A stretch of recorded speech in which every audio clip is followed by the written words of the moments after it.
failure. It lingers.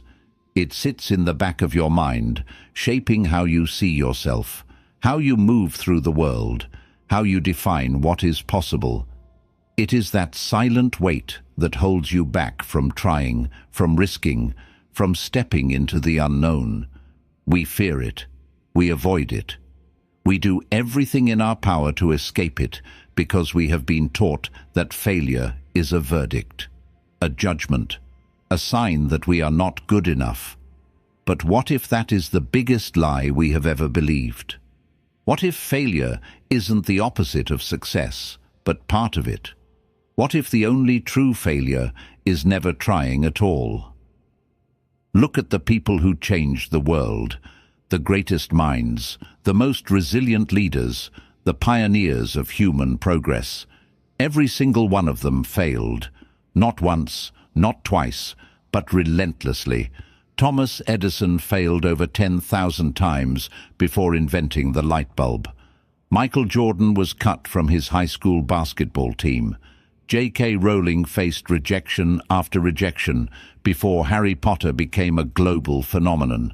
Steve Jobs was fired from his own company before returning to redefine an industry. And yet, they persisted. They didn't let failure define them. They let failure refine them.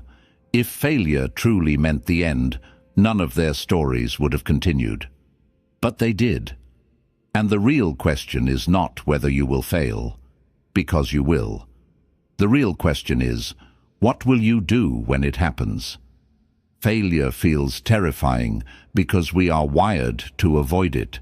The human brain is designed to seek safety, to minimize risk, to prioritize survival.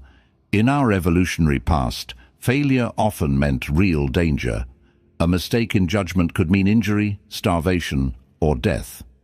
And even though the world has changed, our biology hasn't. When we fail, our nervous system reacts as if we are under attack. Our heart rate rises. Cortisol floods the bloodstream. The brain switches into survival mode. That's why failure feels so deeply personal, so overwhelming. It is because, on a biological level, it feels like a threat to our very existence. But here's the thing, failure is not a threat. It is a teacher. It is a guide. It is the process of success unfolding in real time. A scientist in a lab does not see a failed experiment as proof they should quit. They see it as data, as feedback, as another step closer to the answer. What if we treated life the same way? What if, instead of fearing failure, we expected it? What if we saw it as a necessary part of learning, as something to be studied, understood, and used? What if every setback was not a sign to stop, but an opportunity to adjust? That shift in thinking changes everything. Because failure is not the end, it is information. It is progress in disguise. Psychologists have studied failure extensively, and the research is clear. The way we interpret failure determines whether we grow from it or are destroyed by it. Carol Dweck, a leading psychologist at Stanford, introduced the idea of a growth mindset versus a fixed mindset. A fixed mindset sees failure as proof of inadequacy. I failed, therefore I am not smart enough, not talented enough, not good enough. But a growth mindset sees failure differently. I failed, therefore I am learning, I am adapting, I am improving. Studies show that people with a growth mindset not only recover from failure faster, but ultimately achieve far more than those who let failure define them. And the best part? Mindset is not fixed. It can be trained. Reframing failure starts with a simple but profound shift in perspective. Instead of asking, "Why did this happen to me?" ask, "What is this teaching me?" Instead of thinking, "I failed, so I should stop," think, "I failed, so I must adjust." Failure does not mean you are on the wrong path.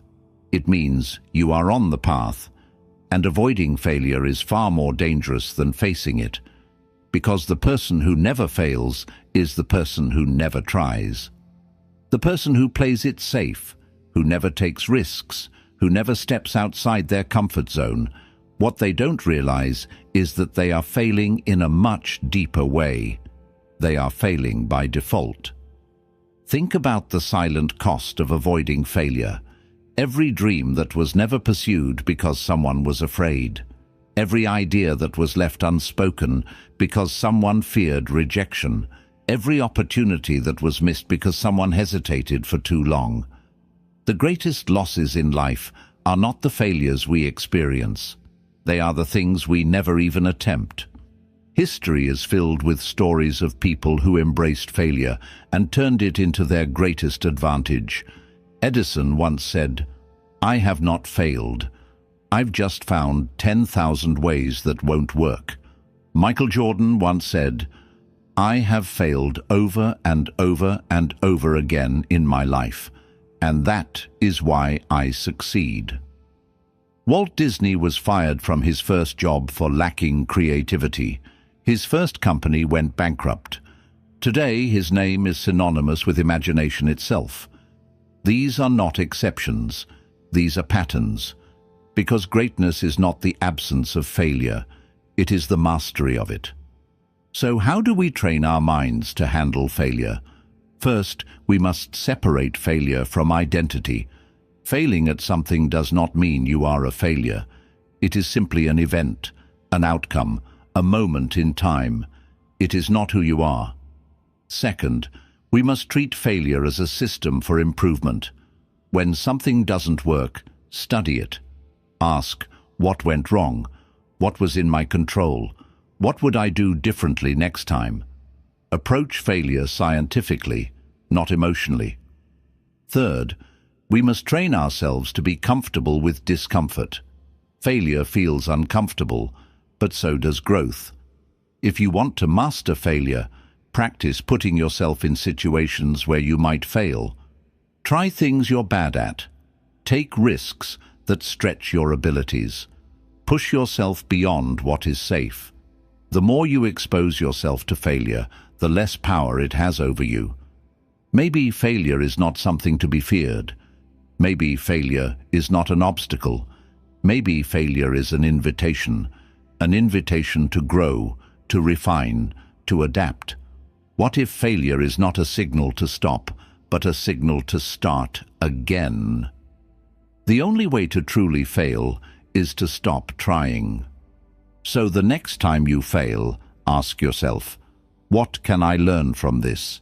How can this failure make me better? What would happen if I embraced failure instead of running from it? The answer to these questions will shape your future, because in the end, failure is not the end.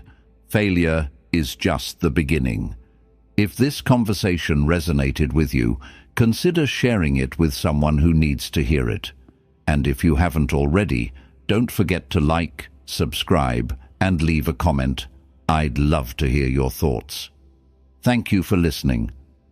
Until next time, keep learning, keep growing, and remember, failure is not a dead end. It is the first step forward.